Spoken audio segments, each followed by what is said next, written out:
Good evening third year students.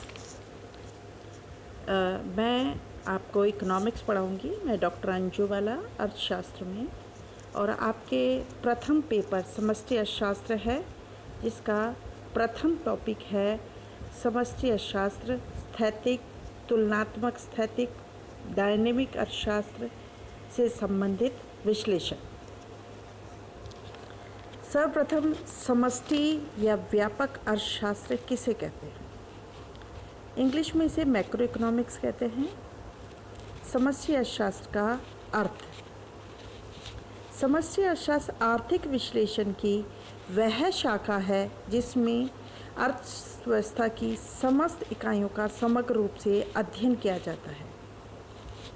अर्थात समष्टि अर्थशास्त्र के अंतर्गत संपूर्ण अर्थव्यवस्था से संबंधित समूहों जैसे राष्ट्रीय आय, राष्ट्रीय बचत, कुल विनियोग, कुल रोजगार, कुल उत्पादन, कुल उपभोग तथा सामान्य मूल्य स्तर का अध्ययन किया जाता है। इसके अंतर्गत आर्थिक व्यवस्था का उसके संपूर्ण रूप में अध्ययन किए जाने के कारण इसे समग्र का अर्थशास्त्र भी कहते हैं। प्रोफेसर बोल्डिंग के अनुसार समष्टि अर्थशास्त्र व्यक्तिक इकाइयों का नहीं बल्कि उनके योग का अध्ययन करता है। इसमें व्यक्तिगत आय के स्थान पर राष्ट्रीय आय, व्यक्तिगत कीमतों के स्थान पर कीमत स्तर तथा व्यक्तिगत उत्पादन के स्थान पर राष्ट्रीय उत्पादन का अध्ययन किया जाता है।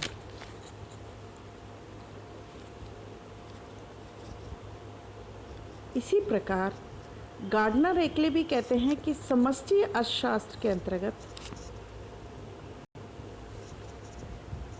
संपूर्ण अर्थव्यवस्था के योगों से छोटे योगों का भी उपयोग होता है, पर ये छोटे योग संपूर्ण अर्थव्यवस्था के योगों के उपविभाग के रूप में होते हैं। अगला टॉपिक है समष्टि अर्थशास्त्र का क्षेत्र।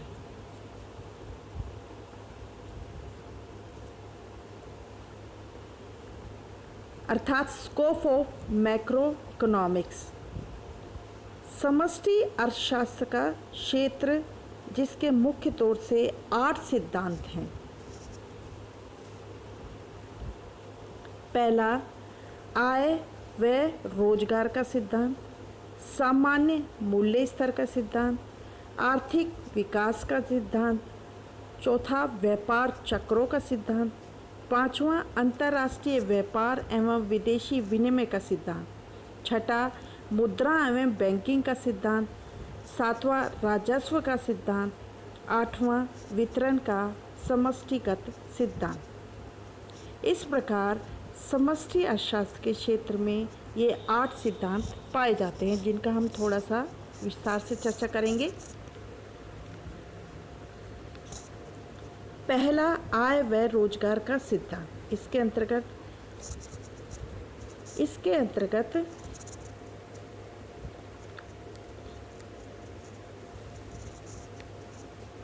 अर्थव्यवस्था में आय व रोजगार के स्तर का निर्धारण व तत्संबंधी समस्याओं तथा निर्धारक तत्वों का विश्लेषण किया जाता है।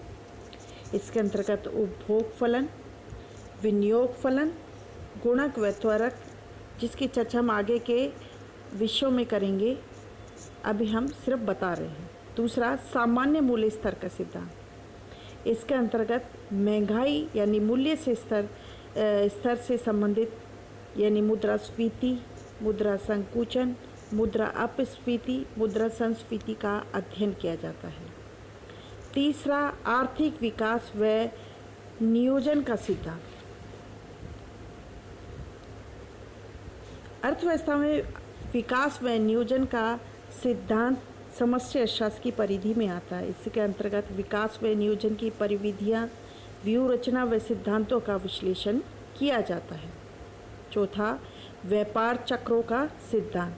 इसके अंतर्गत अर्थव्यवस्था में उतार चढ़ाव, उस पर नियंत्रण, रोकने के उपाय से संबंधित मौद्रिक नीति, राजकोषीय नीति, व्यापार नीति का अध्ययन किया जाता है। पांचवा है अंतर्राष्ट्रीय व्यापार व विदेशी विनिमय सिद्धांत। इसमें व्यापार की शर्तें, विनिमय दर का निर्धारण, विनिमय दरों का उतार चढ़ाव आदि, विदेशी विनिमय नियंत्रण आदि समस्याओं का अध्ययन किया जाता है। छठा, मुद्रा एवं बैंकिंग का सिद्धांत। समस्या शास्त्र के क्षेत्र में मुद्रा व बैंकिंग के सिद्धांतों का समावेश होता है।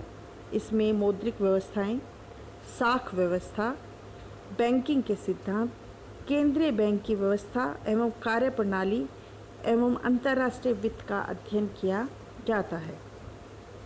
राजस्व के सिद्धांत, इसके अंतर्गत अधिकतम सामाजिक कल्याण की दृष्टि से सार्वजनिक व्यय, सार्वजनिक आय व सार्वजनिक ऋणों से संबंधित सिद्धांतों का विश्लेषण किया जाता है।